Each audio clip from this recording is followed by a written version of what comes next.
ओंकारं नित्यं ध्यायन्ति योगिनः कामदं मोक्षदं चैव ओंकाराय नमो नमः। नमो प्रज्ञाश्रवणाय नमः श्रीबालयोगिने नमो आचार्यदेवाय श्री विराग सिंधवे नमः श्री विशुद्ध सिंधवे। जय बोले अनंतानंद पंचपरमेष्ठी भगवान की। देवादिदेव एकजरण से चिंतामणि पार्श्वनाथ भगवान की। अंतिम तीर्थेश वर्तमान शासन नायक भगवान महावीर स्वामी की। परम पूज्य समाधि सम्राट गणाचार्य गुरुदेव श्री 108 विराग सागर जी महाराज के। परम पूज्य आचार्य गुरुदेव श्री 108 विशुद्ध सागर जी महाराज की।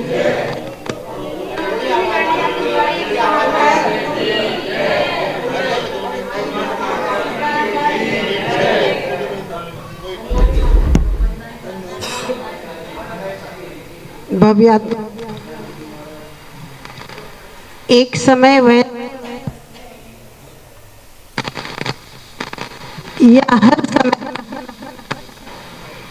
पूरे भारतवर्ष के हर छोटे से छोटे गांव में, बड़े से बड़े शहर में, सब और एकमात्र जैन धर्म ही होता है। हाँ, लेकिन हुंडा अपसर्पणी काल का प्रभाव है कि इतने प्रकार की समाज, इतने प्रकार के दूसरे मंदिर और दुनिया भर के देवी देवता देखने में आ रहे हैं। ये सब हुंडा अपसर्पणी काल का प्रभाव है। ग्रहित मिथ्यात्व, कुगुरु कुदेव कुशास्त्र जो देखने में आ रहे हैं, ये सब हुंडा अपसर्पणी काल का प्रभाव है। अन्यथा इस पृथ्वी के ऊपर एक छत्र मात्र वीतराग शासन हुआ करता है।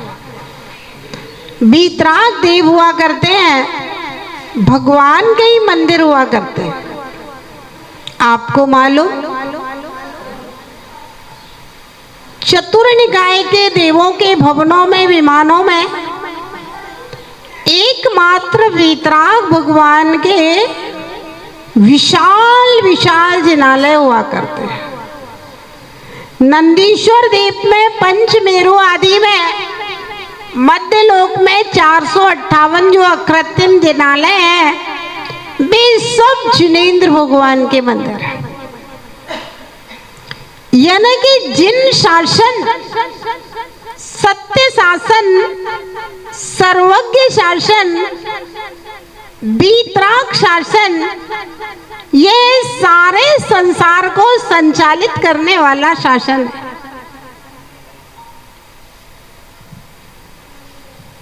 अब आप कहेंगे कि तीर्थंकर हमारे वीतराग संसार को संचालित करने लगे, तो फिर वीतराग भगवान कैसे रहे? जैसे राजा सबको संचालित करता है, फिर तो वो सम्राट हो गया, वो भगवान नहीं रहे। बिल्कुल ठीक कहा। भगवान किसी दुनिया को संचालित नहीं करते, लेकिन जिस सिस्टम से ये दुनिया संचालित होती है, वो सिस्टम भगवान ने अपनी वाणी में बताया है। समझने की कोशिश करना। जिस सिस्टम से ये दुनिया संचालित हो रही है, वो सारा का सारा सिस्टम भगवान ने अपनी वाणी में बताया है। जो सत्य है वो भगवान ने बताया है। भगवान ने बताया है, इसलिए वो शासन नहीं है, बल्कि जो शासन है वो शासन भगवान ने बताया। समझने की कोशिश करना। ये संसार अनादि अनंत है। भगवान ने अपने केवल ज्ञान में जाना, बता दिया। ये आत्मा अनादि अनंत है, इस बात को भगवान ने अपने केवल ज्ञान में जाना, बता दिया। अब ये अनादि अनंत आत्मा को भगवान ने बनाया कि है? मेरा सवाल है आपसे, आत्मा को अनादि अनंत, इतनी अनंत आत्माएं हैं, इनको भगवान ने बनाया है कि है? भगवान ने नहीं बनाया, जो है उसको भगवान ने बताया है। बात को समझने की कोशिश करना। जो है उसको भगवान ने बनाया नहीं है, जो है उसको भगवान ने बताया है, बनाया नहीं। लोक अनादि अनंत है, भगवान ने अनादि अनंत लोक नहीं बनाया। लोक तो है, जैसा है वैसा है, भगवान ने तो केवल बताया है। बात समझ में आ रही कि नहीं? बोलो, है ना? आत्मा अनादि अनंत है, आत्मा मरती है, पुनः पुनः नवीन शरीरों को धारण करती है।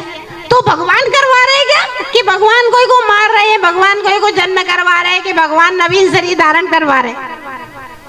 भगवान करवा रहे क्या? भगवान नहीं करवा रहे। जो कुछ हो रहा है इस दुनिया में वो बस भगवान ने बताया है, दे दे। अब क्यों हो रहा है?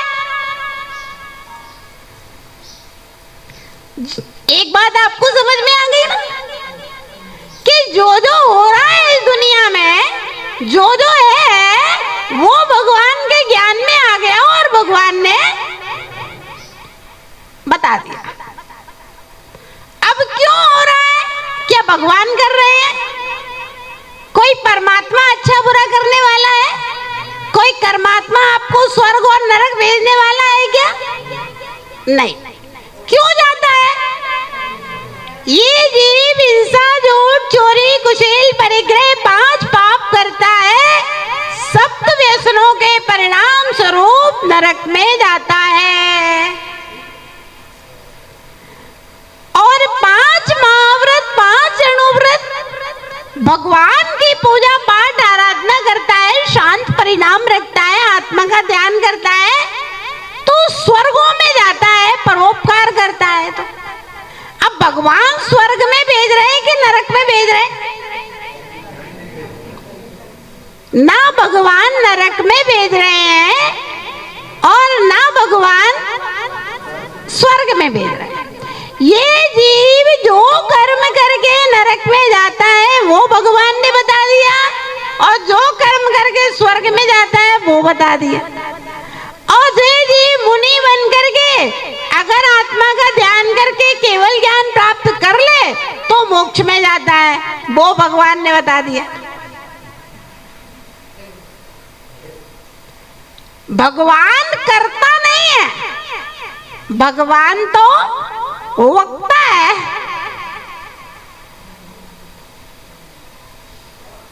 कुछ अंदर जा रहा है कि नहीं जा रहा? समझ में आ रहा है कि नहीं है? समझ में आ रहा है कि नहीं? भगवान करता नहीं है कुछ भी, भगवान तो केवल वक्ता है, बोलता है भाई जे हो रहा है, जे हो रहा है, जे ऐसा ऐसा है, ऐसा करोगे ऐसा होएगा, ऐसा करोगे ऐसा होएगा, ऐसा करोगे ऐसा होएगा। वो करता कुछ भी नहीं, करना सब आपको है।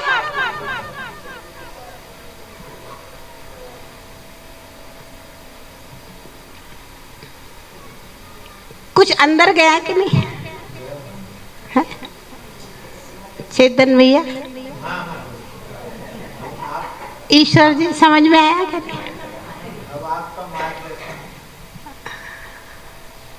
बाबूलाल जी, भगवान कुछ करता नहीं है, भगवान तो केवल वक्ता है, बता दिया कि भैया जे ऐसे करोगे तो स्वर्ग में जाओगे, ऐसा करोगे तो नरक में जाओगे, ऐसा करोगे तो मोक्ष में जाओगे। अब करना किसे है?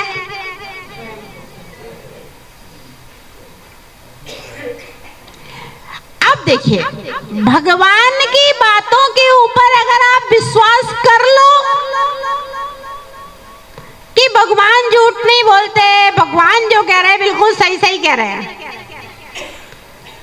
सम्यक दर्शन हो गया। भगवान ने क्या क्या कहा है उसको जान लो, सम्यक ज्ञान हो गया। और कैसा आचरण करके हम भगवान बन जाएंगे, बस वो सम्यक चारित्र हो गया।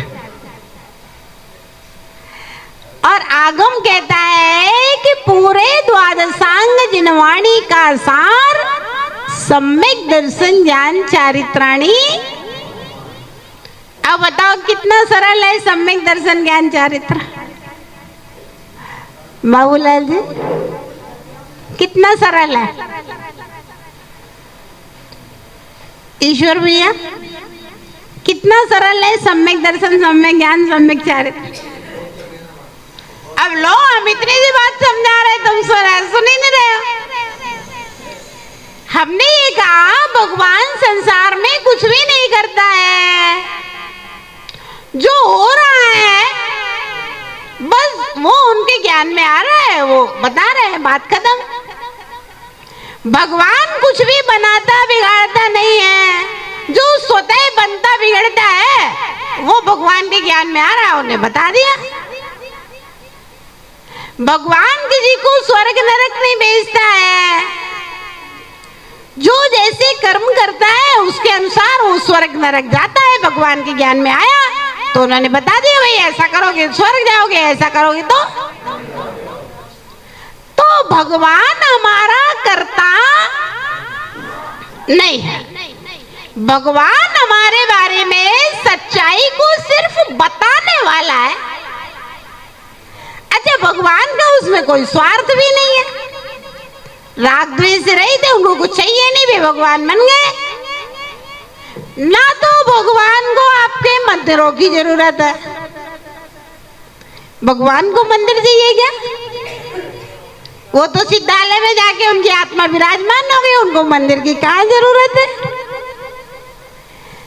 और ना भगवान को आपकी पूजाओं की जरूरत है, ना भगवान को आपके समाज की जरूरत है, ना भगवान को आपकी धन संपत्ति की जरूरत है।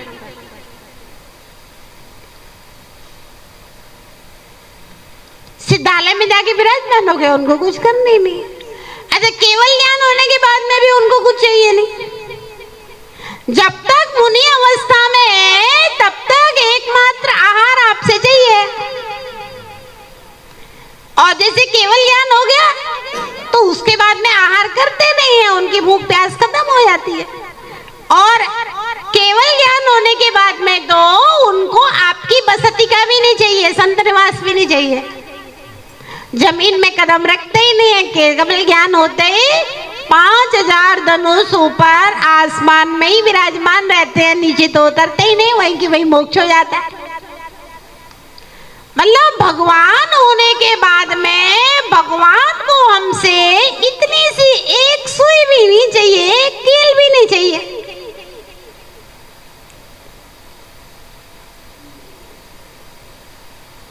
क्योंकि भगवान तो आसमान में रहते हैं, 5000 धनुष ऊपर रहते हैं, ऐसे एरोप्लेन उड़ता है ना, उससे और ऊपर रहते हैं। लेकिन भगवान ऊपर रहते हुए नीचे से दिखाई देते हैं। कैसे? पूछो कैसे? सूर्य आसमान में बहुत ऊपर है, नीचे से दिखाई देता है कि नहीं?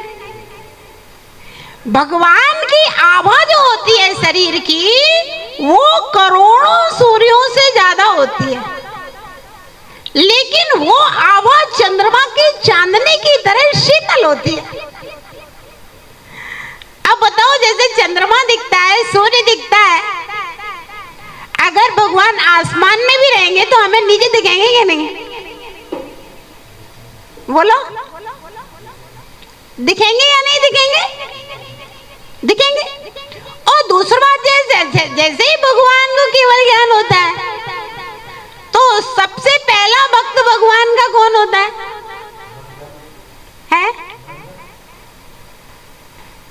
सौधर्मेंद्र सबसे पहला भगत है भगवान का। गणधर तो भगवान के शिष्य है। भक्त अलग होते हैं, शिष्य अलग होते हैं। शिष्यों की कैटेगरी अलग है, भक्तों की कैटेगरी अलग है। सबसे पहला भक्त जो है ना, जैसे ही भगवान बनते हैं केवल ज्ञान होता है तो उसका आसन कंपायमान हो जाता है। चतुर निकाय के देवों के जितने भी इंद्र हैं सबके आसन कंपायमान हो जाते हैं, वाद्य यंत्र बजने लगते हैं। वे जानते अपने ज्ञान से क्या हुआ है, क्यों हो रहा है सब। ओ तीर्थंकर भगवान को केवल ज्ञान हुआ है, चलो सब चलो। तो सबसे पहला भक्त कौन है भगवान का? सौधर्मेंद्र। और जैसे ही भगवान को केवल ज्ञान होता है तो सौधर्मेंद्र करोड़ों बाजे देव दुंदुभी जिसको कहते हैं अष्टप्रात्यार में, समूसरण की रचना, अशोक वृक्ष, सिंहासन, भामंडल, कितने अतिशय कर देता है सौधर्मेंद्र। क्यों करता है भैया? भक्ति के वशीभूत होकर धर्म प्रभावना के लिए। अब आप डीजे ले आए, हमने तो नहीं कहा था कि डीजे लेके आओ।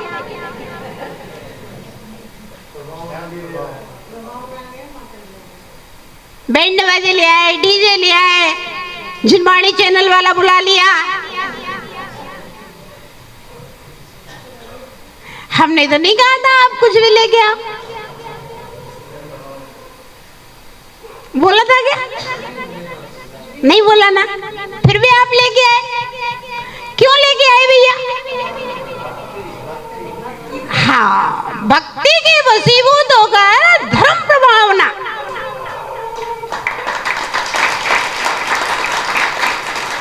तो वो सौधर्मेंद्र आ जाता है। अब भाई जिसका जितना पावर है उतना करे।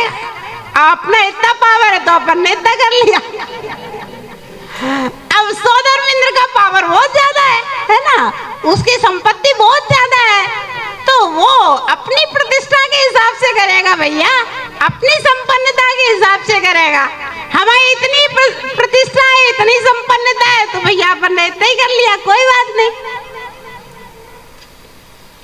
सौधर्मेंद्र धर्म प्रभावना के लिए वाद्य यंत्र, कितने असंख्यात वाद्य यंत्र है ना, और अष्टप्रात्यार सुंदर धर्म सभा, भगवान की समूसरण सभा, जहाँ पर बैठ करके लोग भगवान की पूजा करेंगे और दिव्य ध्वनि करेगी। दो ही काम होते हैं उस समूसरण में, या तो भगवान की पूजा या फिर दिव्य ध्वनि, दो ही काम होते हैं समूसरण। कुबेर, सौधर्मेंद्र की आज्ञा से कुबेर काम करता है। जैसे चेतन जी ने आज्ञा दे दी, ईश्वर जी लगे हैं काम में, अरे ये आज्ञा देते हैं आपको, जैसे सौधर्मेंद्र आप कुबेर। तो सौधर्मेंद्र आज्ञा देता है कुबेर को और कुबेर सब काम करता है। वैभव तो सौधर्मेंद्र का है, लेकिन आगे बढ़कर के कुबेर सारे काम कर रहा है। तो कहने का मतलब ये है कि भगवान को हमारी कोई आवश्यकता नहीं है। भगवान को सौधर्मेंद्र की भी आवश्यकता नहीं है। भगवान को सौधर्मेंद्र के यहाँ फोन नहीं करवाते हैं कि अब केवल ज्ञान होने वाला है, टेलीफोन कर दो सौधर्मेंद्र को क्या ये समोसरण की व्यवस्था कर ले। भगवान तो वही स्वर्गों में भी रहते हैं ना, जब तीर्थंकरों की 6 महीने की आयु शेष रह जाती है ना, तो उस समय भी सौधर्मेंद्र को नहीं बोलते कि अब हम तीर्थंकर बनने वाले हैं, चलो भैया रत्नों की वृष्टि करो कुंडलपुर में जाकर के। अपने आप पुण्य के प्रताप से सारे काम स्वतः, कहने से कुछ नहीं होता, कहने से कुछ भी नहीं होता, पुण्य से सब कुछ होता है।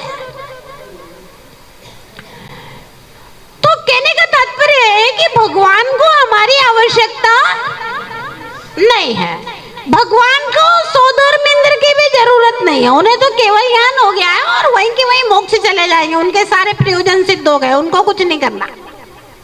लेकिन सोधर्मेंद्र को तो है कि भगवान जन्म के 6 महीने पहले से रत्नों की वर्षा आज के दिन के लिए ही तो कर रहे थे। भाई ये आत्मा तीर्थंकर बनने वाली है, केवल ज्ञान होने वाला है और ये मोक्ष जाने वाली आत्मा है, इसलिए गर्भ में आने के 6 महीने पहले से रतन बरसा रहे थे। जन्म कल्याणक मनाया, दीक्षा कल्याणक मनाया, सब आज के लिए ही तो मनाया था।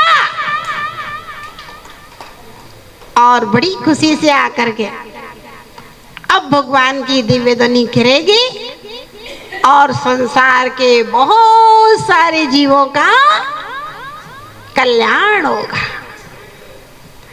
अब भगवान की दिव्य ध्वनि गिरेगी तो कैसी गिरेगी? ऐसा करो, इधर से इधर खिसक जाओ तुम लोग, इधर छाया है। जिनको धूप लग रही है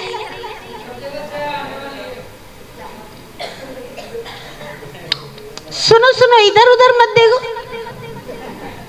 इधर उधर देखने में सब गड़बड़ हो जाता है। ज्ञान के उपयोग की धारा एक ही चलती है, चाहे ऊपर देख लो चाहे प्रवचन सुन लो।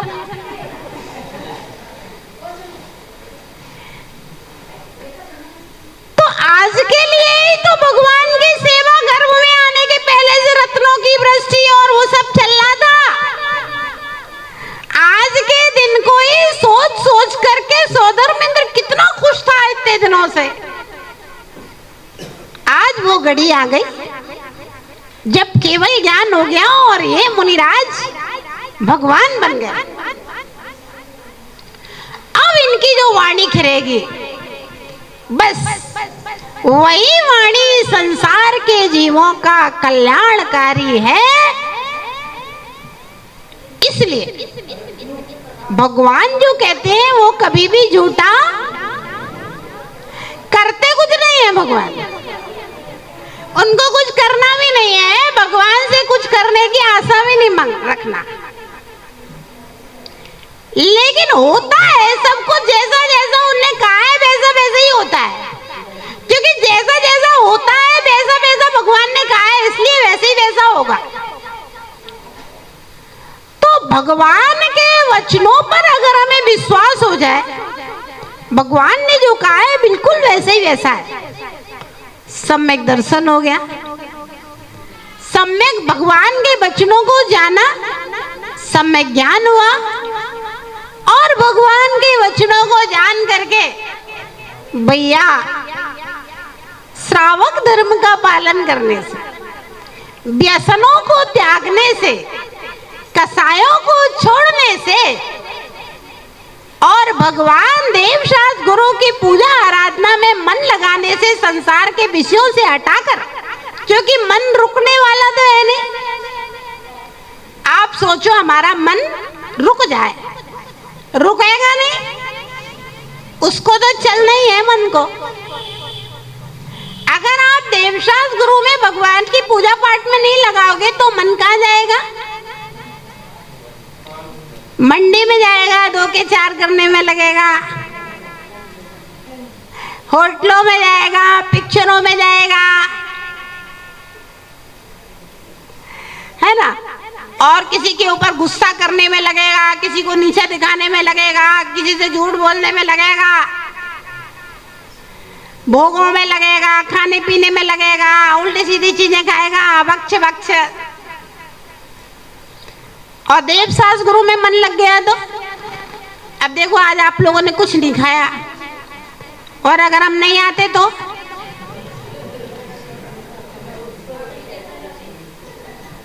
मतलब मन इधर लग गया तो उतनी देर के लिए पापों की बचत हो गई, नहीं तो पाप में लगेगा।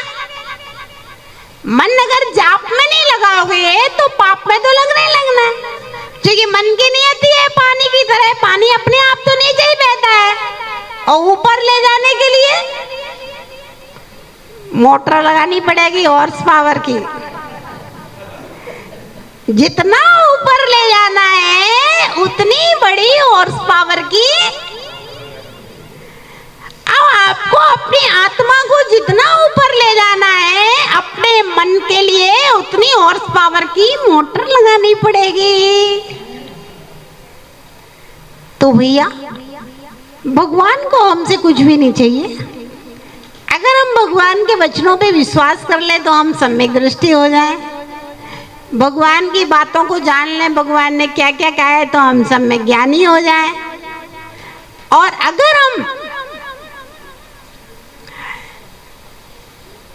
अपनी आत्मा को भगवान बनाना चाहते हैं तो हम श्रावक धर्म या मुनि धर्म को पालन करने लगे तो हम सम्यक चारित्री हो जाए।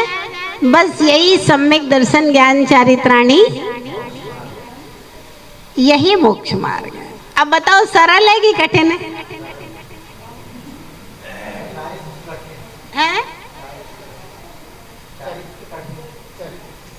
चारित्र कठिन है। कहाँ है कठिन?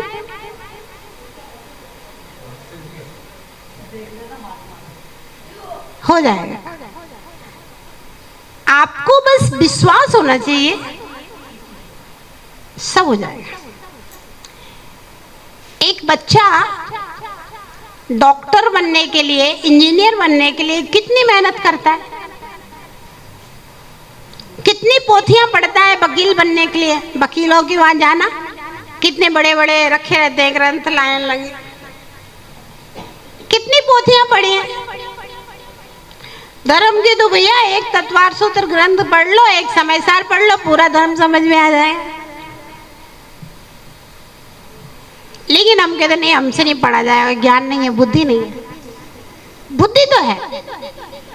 अबे हमें यहाँ अपना स्वार्थ दिखाई नहीं दे रहा। आदमी को जहाँ स्वार्थ दिखाई देता है ना, वहां वो लग जाएगा दे दनादन काम पे। और जहाँ स्वार्थ नहीं दिखता वहां नहीं कर।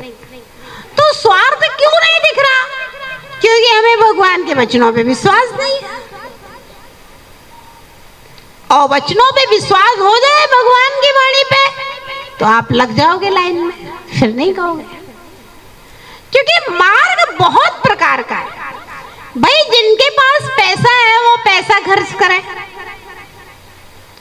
जिनके पास पैसा नहीं है,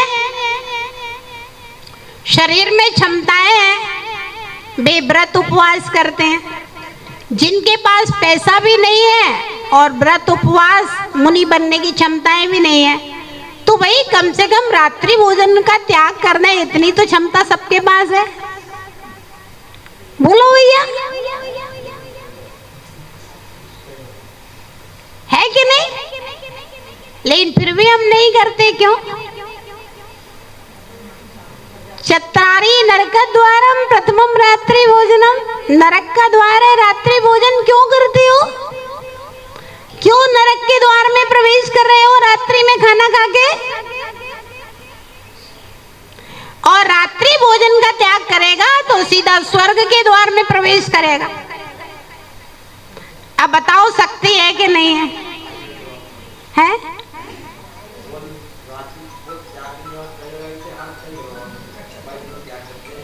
नहीं, हाथ वाथ खड़े कराने की जरूरत नहीं है। अगर तुम्हें स्वर्ग जाना है तो त्याग कर दो, नरक जाना है तो रात में खाओ रोज। जम रुचि तम कुज्जा। तुम्हें नरक में जाना पसंद है तो भैया खाओ, क्या दिक्कत है? हमारा क्या जा रहा है? भगवान कुछ करने वाले नहीं है, वे तो वक्ता है। अपन भी वक्ता है, बोलने वाले हैं, बात खत्म। और हमारे करवाने से कौन सा तुम कर दोगे? अबे यार नियम ले लोगे और फिर जाके तोड़ दोगे। भगवान करता नहीं है, वक्ता है। अपन भी करता नहीं है, किसी के वक्ता है। आपको नरक में जाना है, आप तो खूब खाओ, रोज खा, रात में खाओ, रात में 2 बजे 1 बजे खाया करो रोज। आपको स्वर्ग में जाना है तो भैया शाम को 5-6 बजे खाना खा लिया करो, काम खत्म। आपकी मर्जी, आप निर्णय करो आपको कहाँ जाना है, स्वर्ग में जाना है कि नरक में जाना है।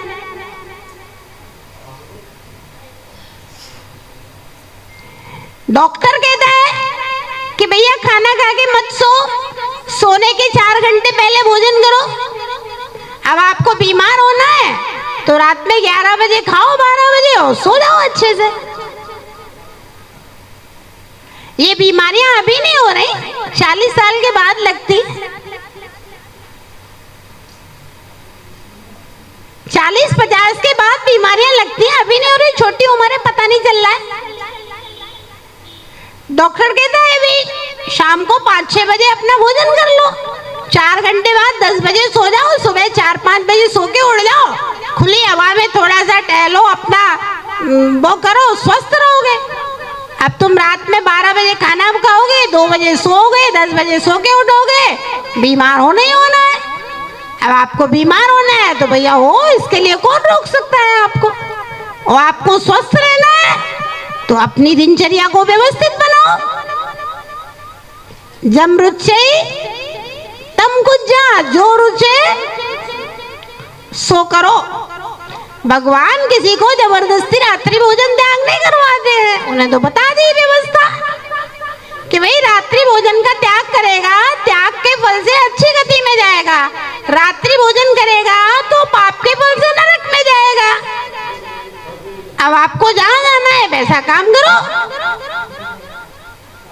और किसी ने कहा भगवान आपकी कृपा से हम स्वर्ग में आ गए, तो भगवान की कृपा से क्या आ गए, आपने रात्रि भोजन त्याग किया था सो आ गए।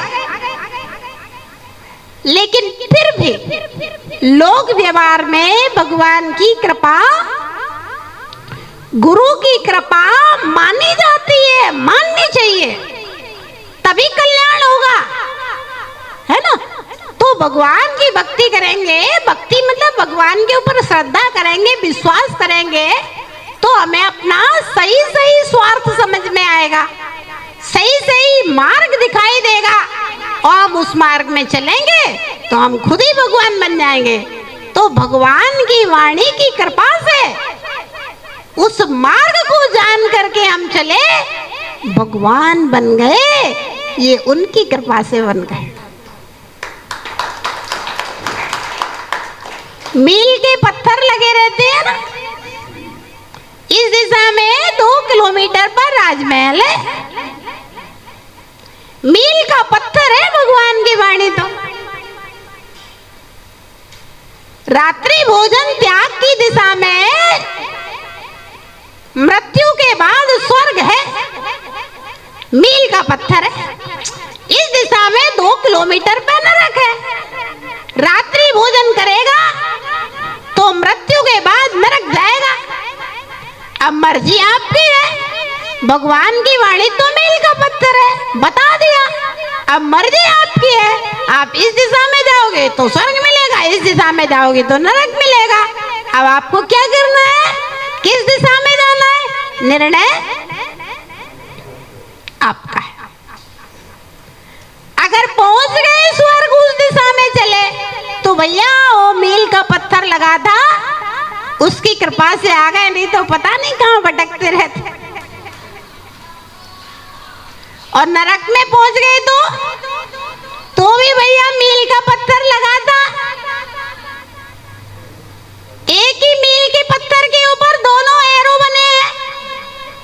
भगवान की वाणी में दोनों एरो बने हैं, भाई इस दिशा में जाओगे स्वर्ग 2 किलोमीटर पर, इस दिशा में जाओगे नरक 2 किलोमीटर पर। अब वो नरक में जाता है, वो भी उसी मील के पत्थर की कृपा से नरक में आया, स्वर्ग में गया, वो भी उस मील के पत्थर की कृपा से स्वर्ग में गया। तो भैया मील के पत्थर ने ना स्वर्ग भेजा है ना नरक भेजा है, उसने तो केवल बता दिया था रात्रि भोजन त्याग करोगे तो मरने के बाद स्वर्ग है, रात्रि भोजन करोगे तो मरने के बाद नरक है। बस मील के पत्थर ने तो इतना बता दिया, और हमें समझ में आ गया कि भैया अपने को तो नरक में नहीं जाना है, स्वर्ग में जाना है, त्याग कर दो। और आप क्या करके पहुंच गए? तो भैया भगवान का अपन ने उस मील के पत्थर जो भगवान की वाणी है उनकी भक्ति करने लगे। प्रभु आपकी कृपा से यहाँ आ गए। आपकी कृपा नहीं होती तो हमें तो पता ही नहीं चलता कब क्या होता है, क्या करने से क्या होता है। तो भैया भगवान कुछ करते नहीं है, वक्ता है वो, तो केवल बोलते हैं। वो भी बीतरागी है, सुबुद्धि पूर्वक नहीं बोलते, मात्र ओंकार मई ध्वनि होती है। गणधर भगवान नीचे वाले लोग बात को समझाते हैं।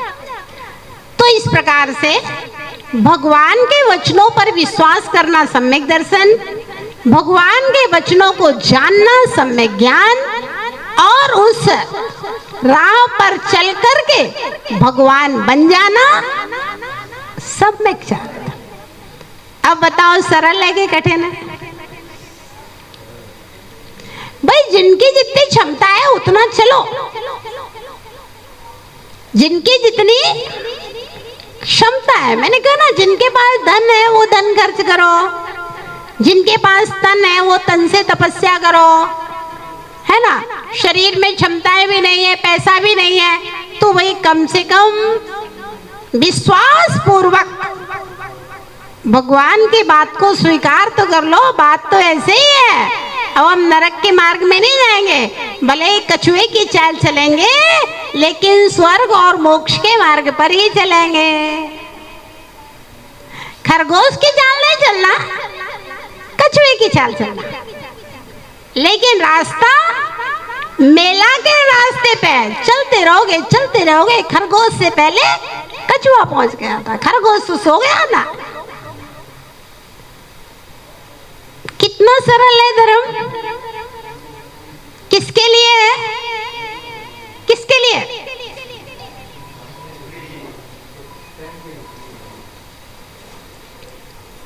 स्वार्थ है हमारा धर्म से।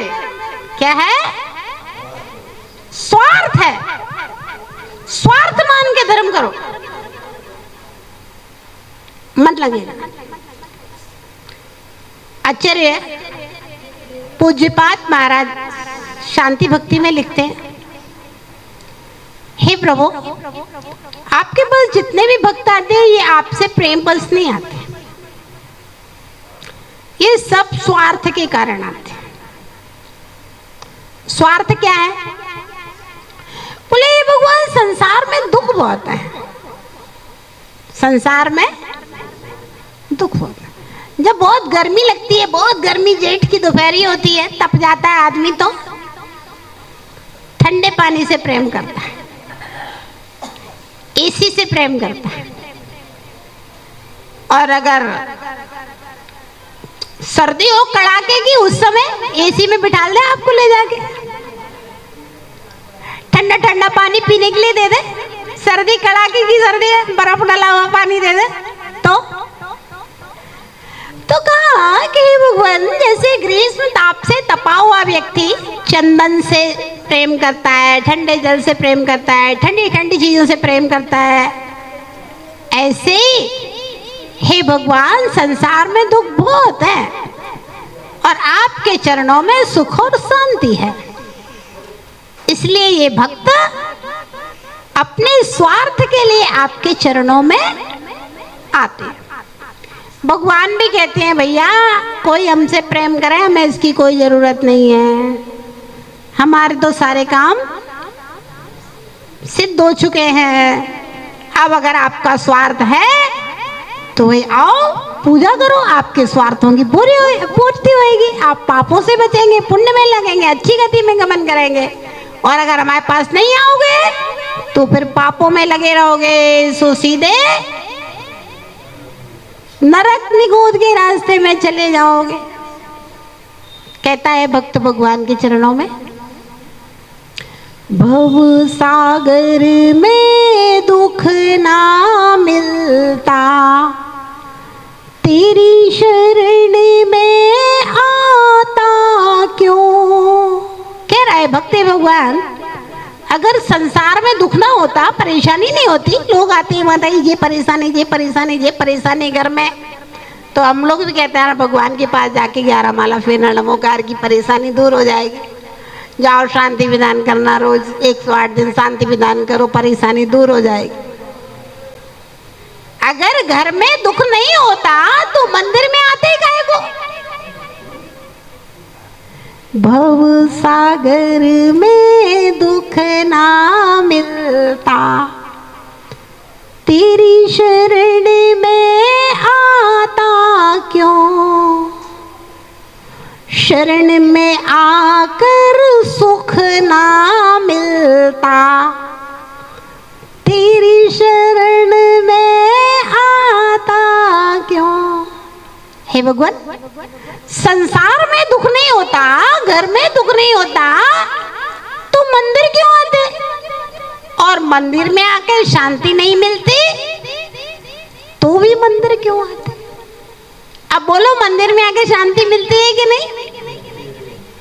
मिलती है ना। घर गृहस्थी की, घर में जाओ, 4 बातें घर वाली की सुनो, बच्चों की अलग डिमांड है, और सब ये बीमारी बे बीमारी। दुकान पे जाओ तो स्टाफ को मेंटेन करना मुश्किल है, और व्यापारियों से झड़प हो गई, ग्राहकों से झड़प हो गई। और यहाँ आके अब ये मंदिर में आके लड़ाई मत करने लगना। अगर यहाँ भी अशांति हो जाएगी तो अब कहाँ जाएगा बता? कहाँ जाएगा? कोई दूसरा जगह है ही नहीं जाने का। तो यहाँ पर लड़ाई का कोई कारण नहीं होना चाहिए मंदिर में। सोच लेना, हम मान सम्मान के लिए मंदिर में नहीं आ रहे।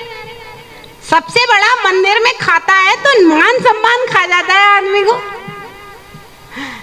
मंदिर में आते ही दिमाग डिस्टर्ब का कारण क्या होता है? मान सम्मान नहीं हुआ तो दिमाग डिस्टर्ब हो जाता है। तो मान सम्मान के लिए नहीं आए, यहाँ आके दिमाग डिस्टर्ब नहीं करा, बिल्कुल टेंशन फ्री होकर निश्चय निश्चय निश्चय गेट पे बोलते हैं ना, बिल्कुल सारे प्रकार के टेंशन फ्री होकर गेट के अंदर प्रवेश कर रहे हैं। निश्चय निश्चय निश्चय। तो ध्यान रहे, घर के टेंशनों को दूर करने के लिए मंदिर में आ रहे हैं। अब मंदिर में आगे कोई टेंशन नहीं होना चाहिए। मंदिर में आके कोई लड़ाई झगड़ा किसी प्रकार का मन में संकल्प विकल्प नहीं होना चाहिए। मंदिर के अपने सिस्टम होना चाहिए और व्यक्ति को उन सिस्टमों को फॉलो करना चाहिए।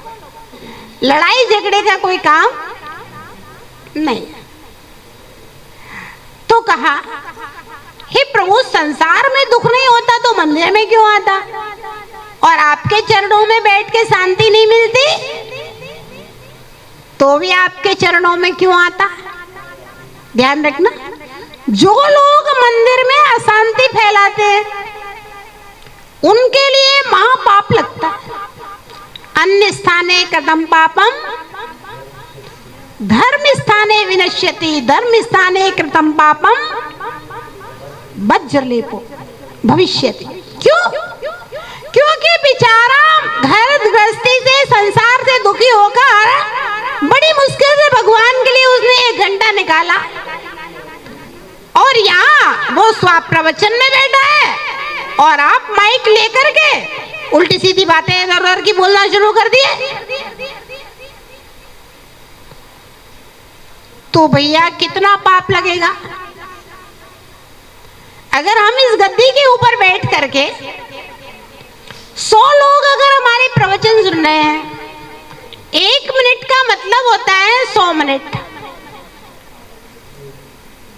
क्या होता है? अगर 100 लोग सभा में बैठे हुए हैं तो 1 मिनट का मतलब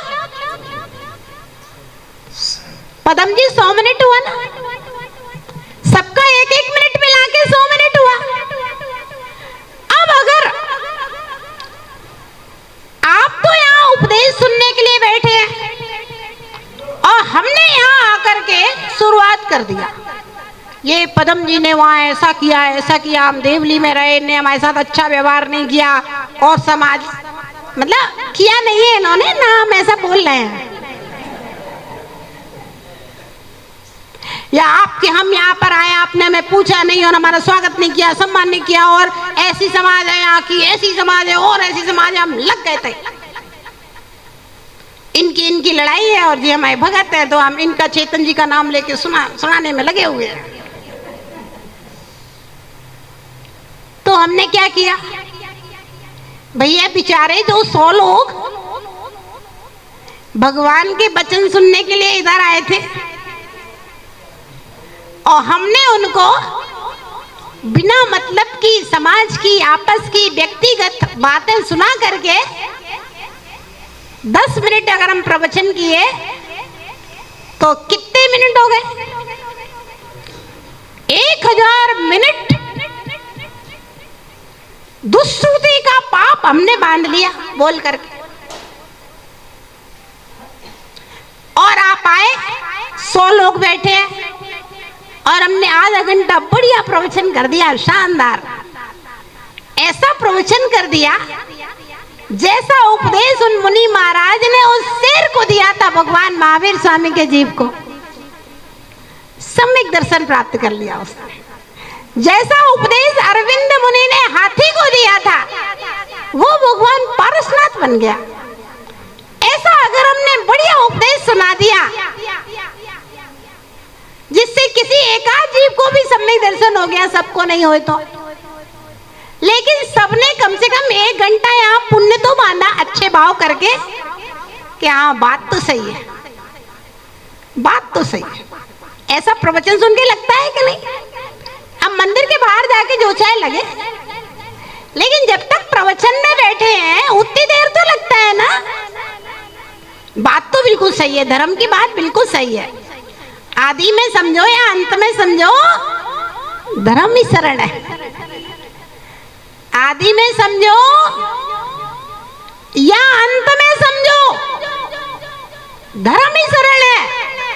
आपको ऐसा यहाँ बैठे बैठे 1 घंटे लग रहा है कि भैया बात बिल्कुल सही है, क्या समय हमने जिंदगी अपनी खराब कर दी है ना। काश हम भी शादी नहीं करके धर्म के मार्ग में चले जाते, महाराज बन जाते तो ठीक रहता। काश हम भी माताजी बन जाते तो ठीक रहता। अब क्या करें, फंस गए हैं चक्कर में। चलो अब कम से कम हम रोज मंदिर तो आएंगे अब, है ना। हम रोज नमोकार की माला फेरेंगे, रोज भगवान का अभिषेक पूजन करेंगे। अब जो हो गया सो हो गया, बीती ताए बिसार दे,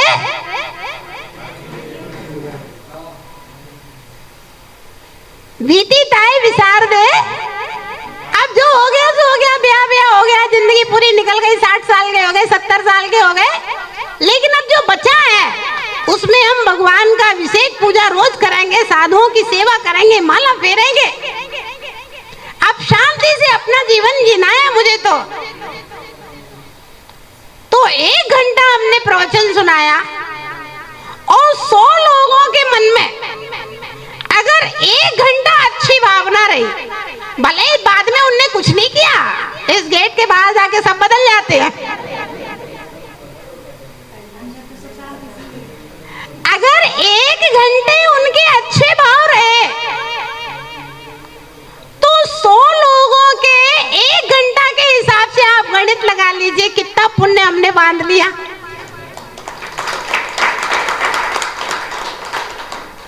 बांध लिया कि नहीं? 6000 मिनट धर्मोपदेश का पुण्य हमने बांध लिया। और उसके बाद में हो सकता है एकाध जीव की होनार अच्छी हो,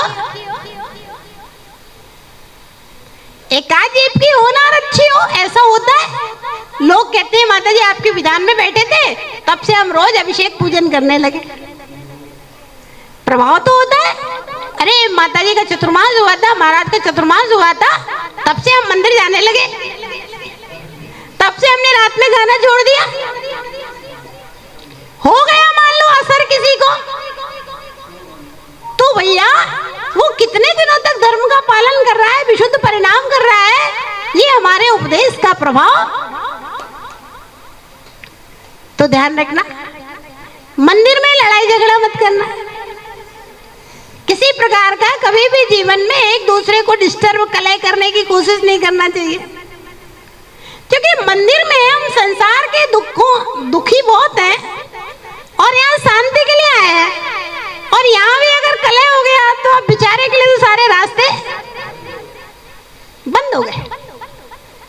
तो वो भी आत्माओं, मंदिर अपने स्वार्थ के लिए आना, किस लिए आना, काहे के लिए आना? जैसे दुकान अपने स्वार्थ के लिए जाते हो, धंधा पानी होएगा, पैसा कमाएंगे तो घर चलेगा,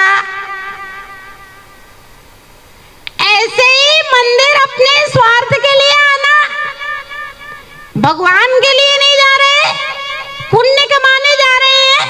और पुण्य से ही हमारी दुकान चलेगी, पुण्य से ही आपका घर चलेगा, और पुण्य से ही स्वर्ग मिलेगा, और पुण्य से ही मोक्ष मिलेगा। इसलिए मंदिर क्यों जा रहे हैं? स्वार्थ के लिए जा रहे हैं। जैसे दुकान अपने स्वार्थ के लिए जा रहे हैं, ऐसे ही मंदिर अपने स्वार्थ के लिए आ रहे हैं। और जो मंदिर नहीं आ रहे, वे अपने स्वार्थ की हानि कर रहे हैं। किसी का कुछ नहीं जाएगा, उन्हीं को नरक में जाना पड़ेगा। काहे किसी ने यदि मंदिर दूर लगे तो नरक पास समझना, यदि मंदिर दूर लगे तो नरक पास समझना। जो मंदिर नहीं जा रहे हैं, वे अपने स्वर्गों के रास्ते को बंद कर रहे हैं और अपने लिए नरक के रास्ते खोल रहे हैं। मंदिर अपने स्वार्थ के लिए आना, हम अपने स्वर्ग के रास्ते खोलने के लिए मंदिर आ गए। तो भव्य आत्माओं, घड़ी तो मेरे पास रखी नहीं है, लेकिन अंदाज है समय आपका हो गया। राजमहल में आकर के हम लोगों को बहुत अच्छा लगा। पहले भी हम लोग आए थे, शायद 2019 में आए थे। उस समय इतने लोग नहीं दिखाई दे रहे थे। हम आए थे भगवान के दर्शन करके और आहार करके, और दोपहर में आगे बिहार हो गया था। लेकिन आज इतने सारे लोग धर्मोपदेश सुनने के लिए बैठे हैं, तो मुझे बहुत प्रसन्नता हुई। और आपने शांति पूर्वक धर्म का उपदेश सुना है 1 घंटा तक। कितनी देर बोला? 1 घंटा तक आपने शांति पूर्वक उपदेश सुना है। तो उपदेश के सार को जरूर ग्रहण करना कि भगवान के जो वचन है वो एकदम सत्य हैं। भगवान की वाणी को जानने की कोशिश करना जिन वाणी में, और कम से कम श्रावक धर्म, भगवान का दर्शन, पूजन, अभिषेक, माला, पाठ, स्वाध्याय रोज करना। और जब जब अवसर मिले गुरुओं की सेवा अवश्य करना। इससे तुम्हारे स्वर्ग के मोक्ष के रास्ते खुल जाएंगे। ऐसे स्वार्थी बनने के लिए मंदिर आना। जय बोले महावीर भगवान की।